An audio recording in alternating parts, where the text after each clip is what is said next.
This program is brought to you by Link TV for educational and non-commercial use only.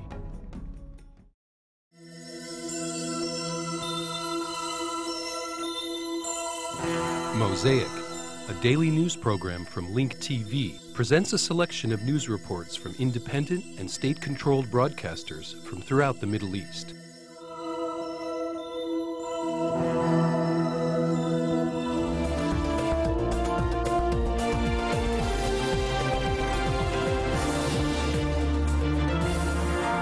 في تحد واضح للإدارة الأمريكية والمجتمع الدولي، السلطات الإسرائيلية توافق على In a blatant defiance against the U.S. administration and the international community, Israeli authorities have approved the construction of 900 new housing units in the Gilo neighborhood in East Jerusalem, which is home to more than 40,000 Israelis. The issue of settlements has become an obstacle to peace efforts in the Middle East. This latest Israeli move may help take the Palestinian-Israeli conflict back to square one. Shahrukh Assad reports from occupied Jerusalem. Israel approved the construction of 900 new housing units at the settlement of Gilo, which was built on Palestinian land that was occupied in the 1967 war. The settlement was annexed by force to Israel as part of its so-called Great Jerusalem Project. What is happening right now in Jerusalem is the implementation of the Israeli project dubbed 2020, which calls for the expansion of existing settlements as well as the construction of new settlement outposts. The project aims to change the current demographics of Jerusalem in favor of Israel. It's an old campaign intended to create new demographic realities on the ground in order to derail efforts aimed at establishing a sovereign and independent Palestinian state. Therefore, it will be impossible to divide Jerusalem. It's a message to the Palestinians in particular and to the international community in general. The Israeli move comes at a critical time and after the Palestinian Authority vowed to start a war of diplomacy inside the UN Security Council. It also comes after the U.S. has reluctantly expressed reservations over the settlement issue. This latest move is Israel's response to the Palestinians indicating that Jerusalem is the capital of the Hebrew state. Therefore, it's outside the framework of peace negotiations. In addition, the issue of settlement construction in Jerusalem is excluded from any agreements. With a government like Netanyahu's, peace would be impossible to achieve. The only option we have as Palestinians is to demand that the international community impose wide-scale sanctions against Israel, as well as to engage in national resistance against the occupation. Palestinians differ over the best course of action they should pursue. However, they all agree that the peace process has become futile under the given circumstances. Shahrukh Assad, Dubai TV, occupied Jerusalem. Meanwhile, Washington expressed dismay over the Israeli decision to build more settlements in East Jerusalem. The White House spokesperson Robert Gibbs expressed regret over the decision by the Jerusalem Planning Committee to move forward with the approval process for the expansion of Gilo in Jerusalem. We believe that these actions make it more difficult for our efforts to succeed, Gibbs added. Meanwhile, U.S. State Department spokesperson Ian Kelly has condemned the ongoing Israeli campaign of eviction and demolishment of Palestinian homes.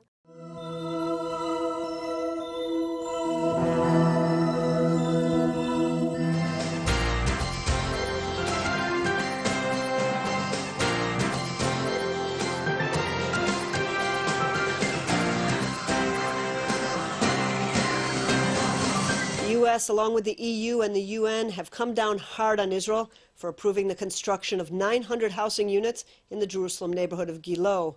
Washington claims new building complicates efforts to relaunch peace talks, but Israel insists that continued building in Jerusalem is a red line that won't be crossed. IBA's Elia Wagalanter was in Gilo today and files this report. From the edge of the Jerusalem neighborhood of Gilo, one can see across the valley towards Malcha. The Jerusalem Planning Committee voted yesterday to build some 900 apartment units here on land that was once on the other side of the Green Line. The decision has infuriated the United States. President Barack Obama said today that building here only complicates administration efforts to relaunch peace talks, and moreover, that additional settlement building doesn't make Israel safer. He told Fox News that such moves make it harder to achieve peace in the region and embitters the Palestinians in a way that he said could be very dangerous.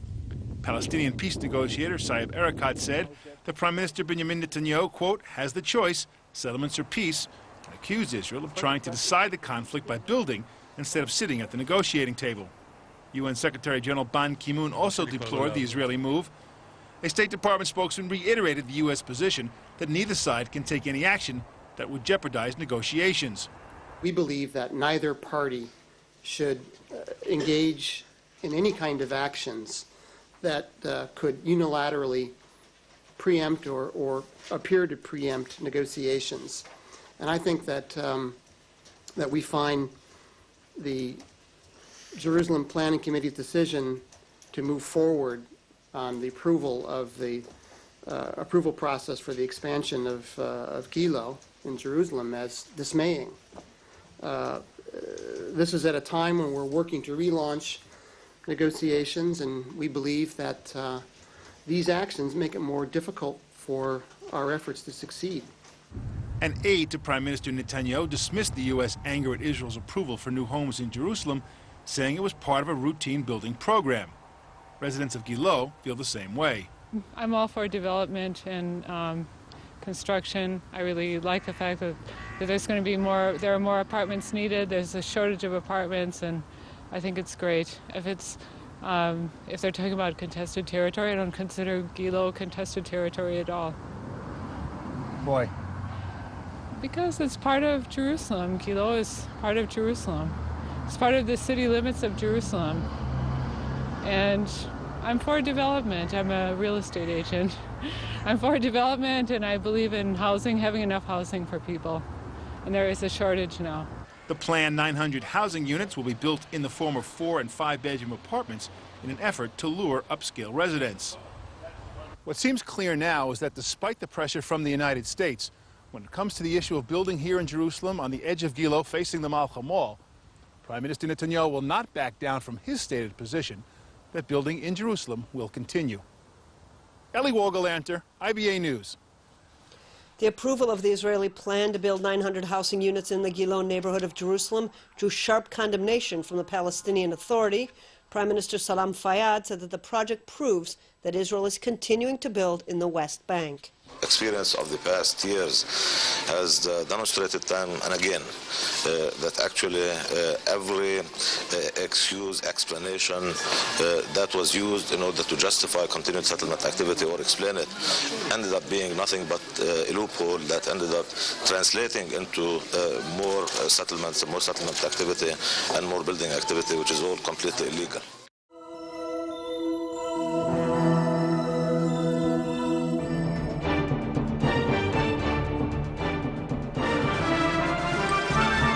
كيف يمكن لأبو مازن أن يصدق وعود حتى إن كانت مكتوبة من الرئيس أوباما؟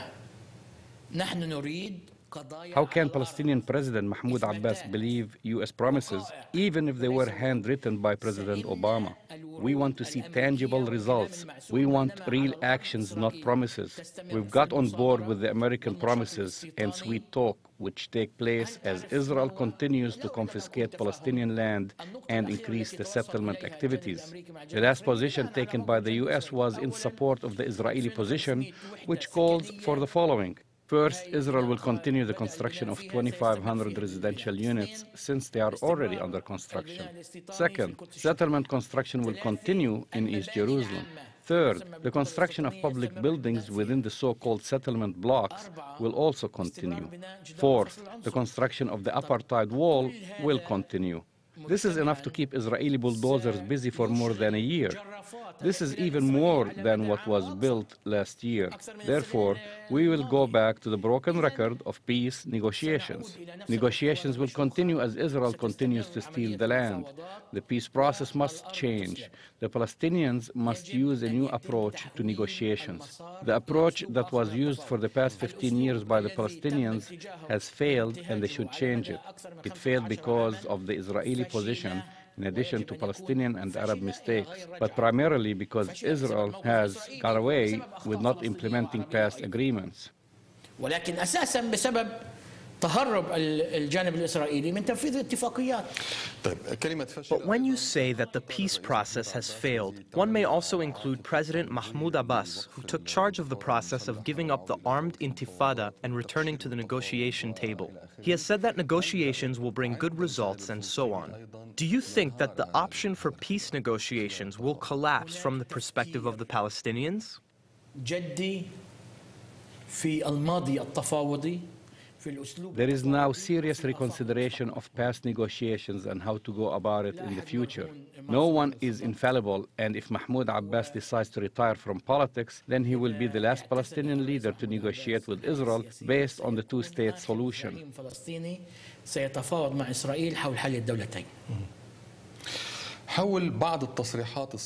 What about the statements that were made by Secretary of State Hillary Clinton? She said that the U.S. will work with Abbas if he takes another position. These statements also came as Shaul Mufaz from the Israeli Kadima party said that it is possible for Israel to talk with Hamas. Do you think this is an Israeli political maneuver, or do you think that Israel now prefers to deal with Hamas more than Abbas?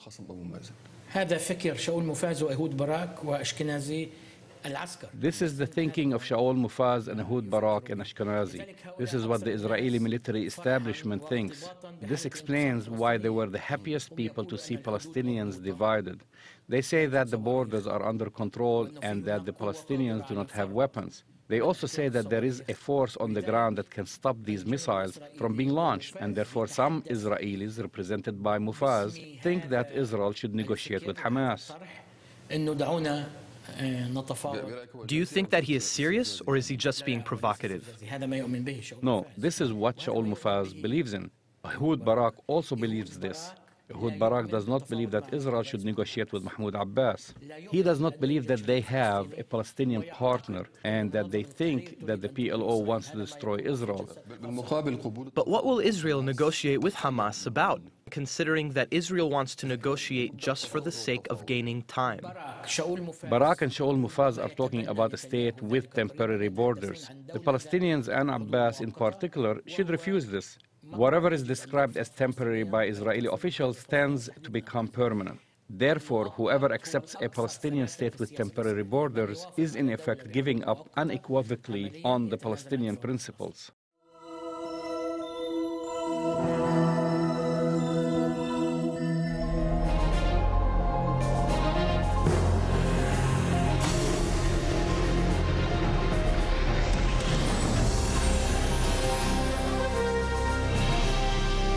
The Turkish Ministry of Justice has decided to end the solitary confinement of the jailed Kurdish leader Abdullah Ocalan.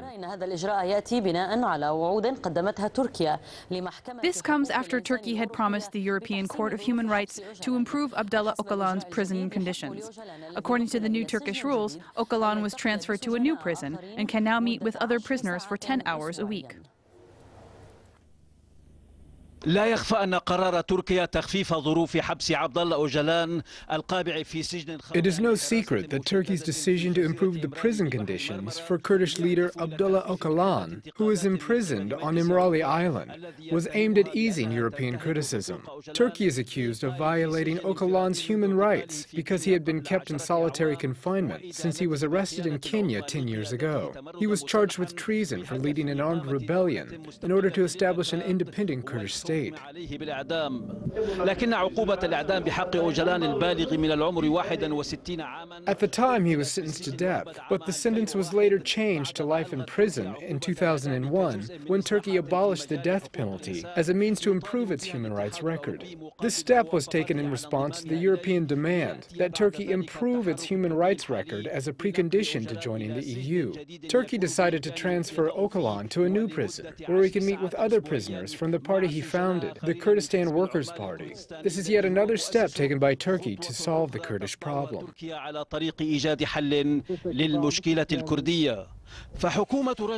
The government of the Turkish Prime Minister, Recep Tayyip Erdogan, has recently put in place plans to increase the rights of the 12 million Kurds in Turkey who have been complaining about discrimination for a long time. Erdogan suggested in July 2009 the implementation of a roadmap that would give the Kurds more rights and exerted intensive efforts to generate public support for his initiative that faced strong opposition from the national and secular Turkish parties, and even from the only Kurdish party at the Turkish Turkish parliament.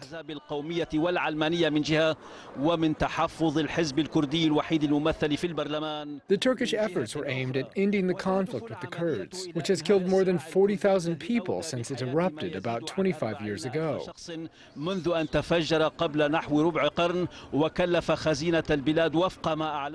According to Erdogan, the conflict with the Kurds has cost Turkey $300 million, which he said is tax money that could have been used to build more than 100 schools and improve the health and social services for the Turkish citizens.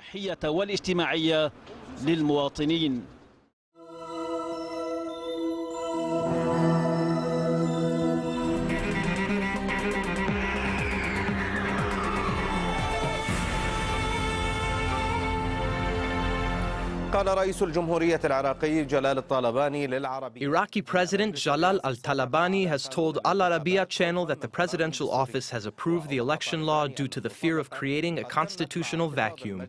Talabani said that his office has approved the election law but expressed reservations over certain articles.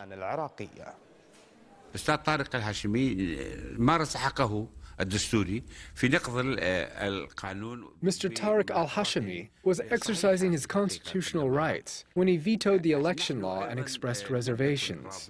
My brother Adel Abdul Mahdi and I did not want to vote for the election law, but we changed our mind due to the fear that this decision may delay the elections. The postponement of the elections without the approval of the parliament will create a constitutional vacuum in Iraq. If this happens, the president, the prime minister, and the parliament will all lose their legitimacy. This will create a constitutional vacuum in Iraq. No one knows who will govern Iraq because concerned parties will lack legitimacy. Amidst this constitutional fear, we have voted in favor of the election law, but we have expressed our reservations. Several articles of the law must be amended at a later date by the parliament. Meanwhile, Iraqi Prime Minister Nouri al-Maliki has condemned the decision to veto the election law. Al-Maliki said that the decision poses serious threats to the political process. He called on the election committee to continue preparing for the upcoming elections without any further delays. The Iraqi Vice President, Tariq al-Hashimi, had earlier contested one article of the law. This prompted the Electoral Committee to halt the preparation process for the upcoming elections, set to take place on January 20th, 2010. موت إكلينيكي أصاب قانون الانتخاب العراقي الجديد الذي أقره البرلمان. The new Iraqi election law has been declared clinically dead after it was approved by the parliament this month. The Iraqi Electoral Committee halted the preparation process for the upcoming legislative election set to take place next January. The Iraqi Vice President Tariq al-Hashimi has vetoed the new law, which would have given the Council of Ministers the authority to amend it. Al-Hashimi has rejected the first article of the law pertaining to the allocation of parliamentary seats to Iraqis living abroad. He said that the new law does not give a voice to expatriate Iraqis, many of whom are Sunnis who fled the country during the sectarian warfare after the U.S.-led invasion in 2003.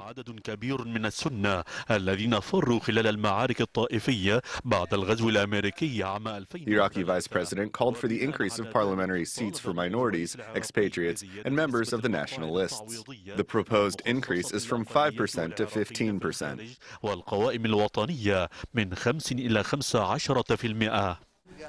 We were able to achieve a consensus within Iraq and abroad. We have heard voices from the Iraqi Council of Ministers calling to send the law back to the parliament so that it can be amended. The Iraqi Kurdistan region rejects the mechanism employed in the allocation of parliamentary seats based on the food rationing system that was adopted by the Ministry of Trade. The Kurdish government said that the system contradicts the reality on the ground and violates the rights of the people of Kurdistan. The number of people that have relocated in the region of Kurdistan is much higher than in other provinces that have witnessed fighting and armed hostilities. Therefore, we demand an explanation from the Iraqi Ministry of Trade. Iraqi sources have confirmed that they've generated their lists based on data from the food rationing system, which is unrealistic because it fails to take into account the total population. The leaders of the Kurdistan Democratic Party vowed to boycott the elections if the parliament fails to review the allocation of seats to the Kurdish provinces. The High Independent Election Committee allocated 38 parliamentary seats for the 3 Kurdish provinces provinces, based on the data of the Ministry of Trade. اعتمادا على سجلات وزارة التجارة وتشغل كتلة التحالف الكردستاني 53. The Kurdistan Alliance bloc currently has 54 seats in the parliament from a total of 275. The new law gives 5%, nearly 16 parliamentary seats to minorities and those who have forcefully migrated inside Iraq. لكل من الأقليات والمهاجرين داخل العراق على أن توزع مناصفة بينهم. The seats are to be divided equally among the groups, 8 seats for the minorities and 8 for the Iraqi migrants. Some have criticized this allocation and described it as unfair. Khaled Al-Kashif, Al-Arabiya.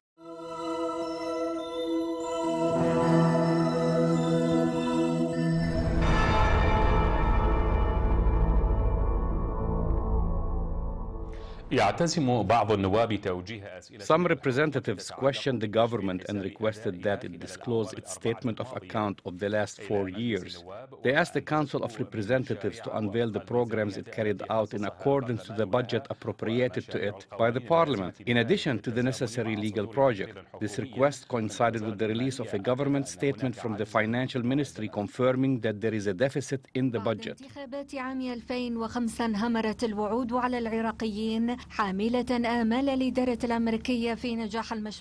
After the elections in 2005, heaps of promises were made to the Iraqi people, carrying hopes from the U.S. administration that the American program will succeed in achieving what it has described as democracy. But the goodwill did not last long, and the amazement quickly turned into increasingly strong criticism because of the high death toll of innocent people. The Iraqi government opened an investigation into the allegations that the American security firm Blackwater bribed officials in the Ministry of Interior in order for them to postpone the case of Nisour Square, in which 17 Iraqi civilians were killed in 2007. The Minister of Interior, Jawad al-Bulani, requested that involved officials look into the matter. The investigation came after the New York Times published a report that included statements by important company officials. The article indicated that they had appropriated $1 million to the company's office in Baghdad to stop the criticism directed at them in the aftermath of the Nisour Square incident. But company officials have denied the allegations, even though the money was actually paid to Iraqi government officials. Prominent officials from Blackwater, which changed its name to XC Services, had said to the New York Times that important officials of the company endorsed officials in the Iraqi Ministry of Interior in December 2007 in an attempt to appease them. 2 of these officials affirmed to the newspaper that they were not directly involved in the discussions about the bribes. 2 other officials said that they only heard about the topic. The officials added that the discussion of bribery, which is considered a violation of U.S. law, caused a dangerous rift in the company.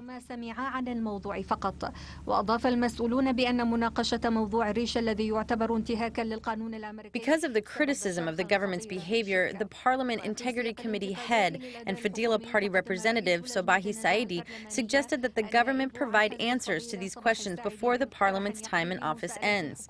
Saidi demanded that the government send a statement to provide what he has described as a disclosure on its performance.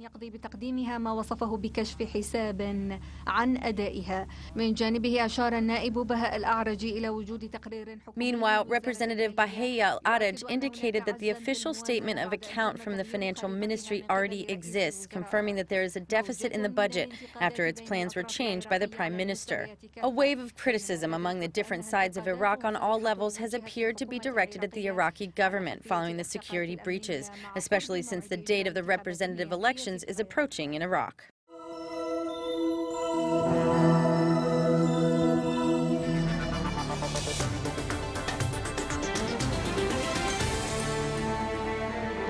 The American envoy to Sudan, Scott Grayson, arrived in Khartoum to meet with the Sudanese president and senior officials from the ruling party.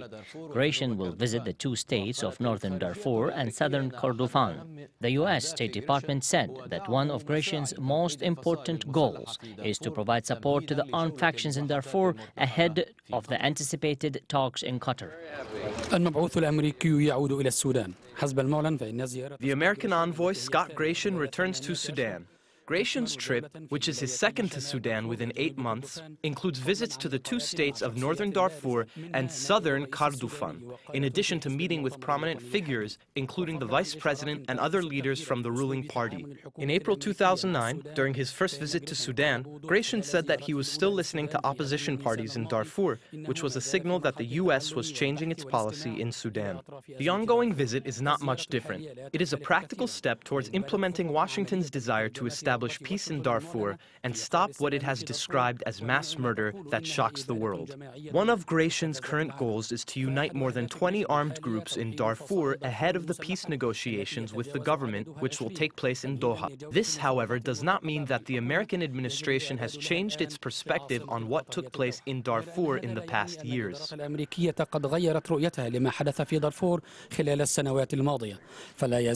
Obama, who appointed Greshan as his envoy to Sudan in April 2009, still believes that what happened in Darfur is a humanitarian tragedy caused by mass murder, among other things. However, Khartoum strongly rejects this claim and says that what is happening in Darfur is a struggle among local tribes and that it has no control over it. Khartoum also challenges the decision of the International Criminal Court to try the Sudanese President Omar al-Bashir for his responsibility in this conflict. Therefore, tangible results are not expected from Greshan's visit to Sudan, not in the eyes of the people of Darfur, who are waiting for something to end their suffering or at least decrease it.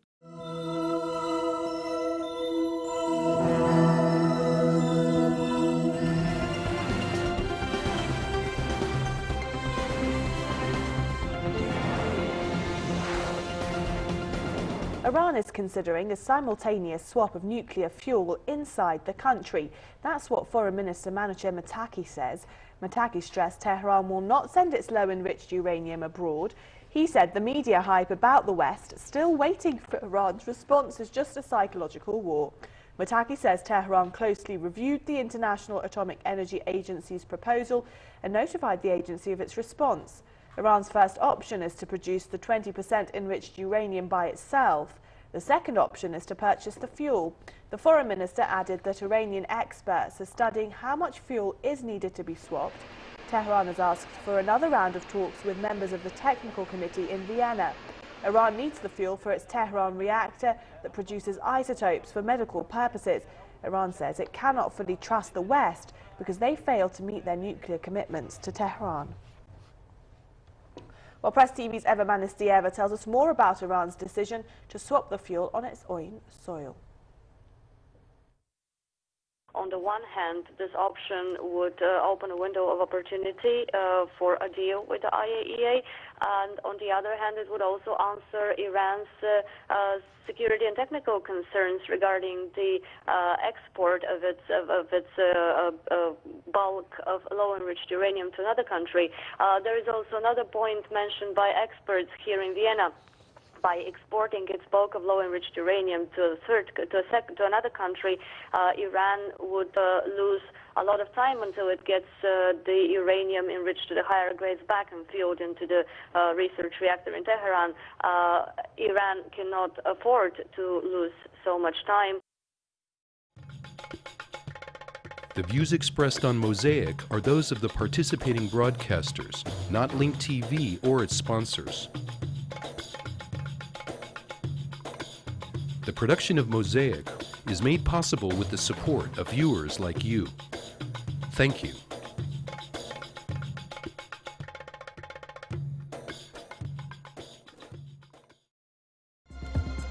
This program is brought to you by Link TV for educational and non-commercial use only.